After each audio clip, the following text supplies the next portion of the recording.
క్రీస్తునందున ప్రియులకు ప్రేమతో వందనాలు తెలియజేయుచున్నాను.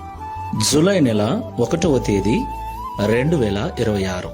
ఈరోజు దేవుడు మనకు చేస్తున్న వాగ్దానం ఏమిటనగా సామెతల గ్రంథము 3వ అధ్యాయము 24వ వచనం.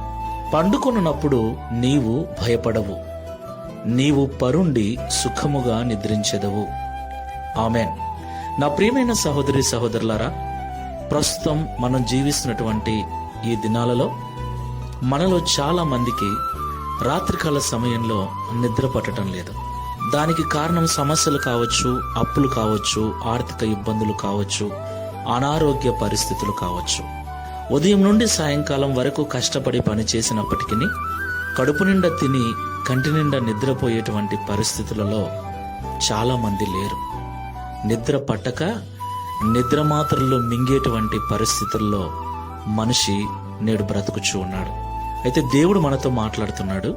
పండుకొనున్నప్పుడు నీవు భయపడవు, నీవు పరుండి సుఖముగా నిద్రించెదవు. దేవునికి మహిమ కలుగునుగాక. అవును ప్రియులారా, అనేక భయాల చేత మనిషి నిద్రకు దూరమవుతూ ఉన్నాడు.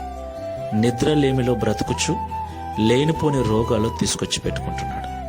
అయితే మనం ఆరాధించే దేవుడు సుఖ నిద్రను మనకు అనుగ్రహించేవాడు. నిద్రను దూరం చేసే భయాలన్నిటినీ తొలగించే దేవుడై ఉన్నాడు.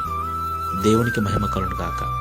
కాబట్టి నా ప్రియులారా, మన బాధలు, మన భయాలు, మన ఇబ్బందులు, నిద్రలేమికి కారణమైన పరిస్థితులన్నిటినీ దేవుని పాదముల చెంత పెట్టి దావీదు అంటున్నట్టుగా, సదాకాలము నేను యెహోవా మీద గురి నిలిపి ఉన్నాను, ఆయన నా కుడిపార్శ్వమందున్నాడు, నేను కదల్చబడను.